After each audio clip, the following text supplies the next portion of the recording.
Hi, I'm Maddie. I'm Celeste. And I'm Alex. And this is our psych film project. It's over the Joker. Our character is Alec, Arthur Flex. He's the Joker in the movie, and it was created to the movie Joker was created to understand how he became the Joker through his trauma. In the movie, we learn about his family issues, his work environment, his and medical issues, and his living conditions. He worked as a clown and lived with his mom, who clearly had some type of psychological disorder. You can tell she's kind of schizophrenic in the beginning and at home and very lethargic. They were living in a rundown apartment where he was barely eating. He was also skin and bone. He was from more of the ghetto, poor side of the city. And he also lost his job and stopped seeing a social worker, which meant he couldn't get his proper medications. He lived in terrible conditions. He was very malnourished, unemployed, and already was dealing with a undiagnosed, untreated, like laughing issue. Arthur, he had many issues, but his main disorder was PBA, was known as PBA, which is like where he would laugh uncontrollably or start crying uncontrollably in the movie.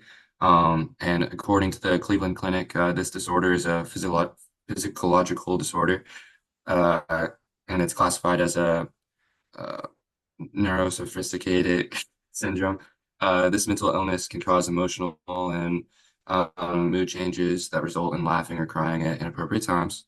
It can also affect your everyday today task and can make you feel embarrassed very easily, as we saw that happen with Arthur throughout the film. In the movie, he sees a social worker, which tasks him with journaling, and the therapist emphasizes that he is running on seven different medications, and he also carries a card that explains his disorder to people that are bothered by it. When he can't talk and he's uncontrollably laughing or crying, he's able to hand that card to those people to try and tell them like what he's experiencing. And I feel like people who have this disorder are perceived as mentally ill and socially awkward.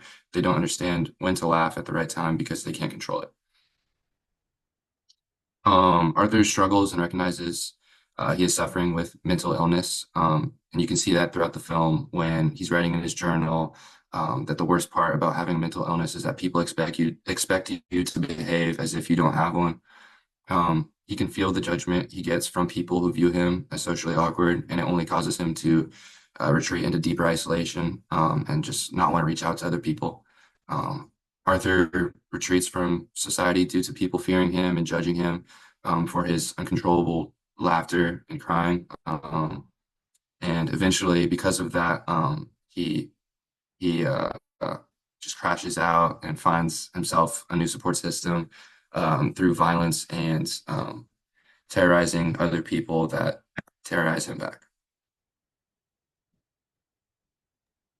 So our evidence was he meets his social worker and he just laughs uncontrollably a lot. And you can tell that he's really unhappy about it because he's embarrassed and he just doesn't know how to explain it well to people and everyone gets uncomfortable. And an example of this is on the bus. He laughs when his mom asks him to stop. He hands her a card saying it's a medical condition, which causes sudden and frequent uncontrollable laughter that doesn't match how you feel. Can happen to people with a brain injury or certain neurological conditions. Thank you. And this is just an example that shows he was aware and he's trying to do what's best for him to explain his condition to people so that it mitigates the feelings of embarrassment and causes less self-isolation. Crying is also a symptom, like uncontrollable crying, but this isn't really seen in the movie. It's more laughing.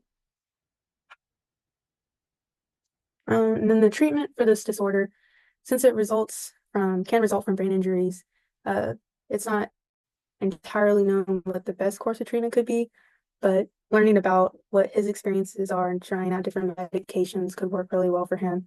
But it can also occur from other neurological disorders. So a lot of different medications could be used. Therapy would also be good since people with PBA can isolate themselves because they feel embarrassed and ashamed to be in public. So having someone to talk to would definitely benefit him in the long run and probably help in tandem with medication. He also has societal barriers since he feels like he doesn't belong and that he's frowned upon. He isn't accepted in society and more specifically at work. Situationally, he can't financially support treatment and isn't able to see a social worker for help. He also expresses that he feels like his social workers and helping him.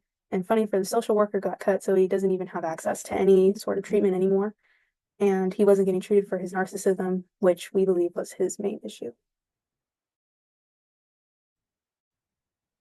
Broader perspectives, as Arthur is seen in like as a societal outcast, since he can't control his laughing, he gets beat up and attacked by many people in the film because of his laughing. They also make fun of him for it too. Like on the bus, you see it, and then that's when he like switches to that, like he has that big outburst.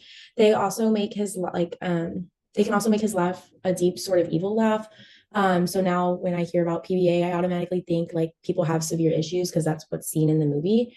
I think the film does a is very well done. But I think the disorder is now correlated with his narcissistic psychopathic personality, which is not always the case. But I understand how PBA influences people's everyday lives and how severe it can be. But in some cases, it's just more severe, which is in how Arthur's case is. And these are just our citations, and here are some pictures from the movie.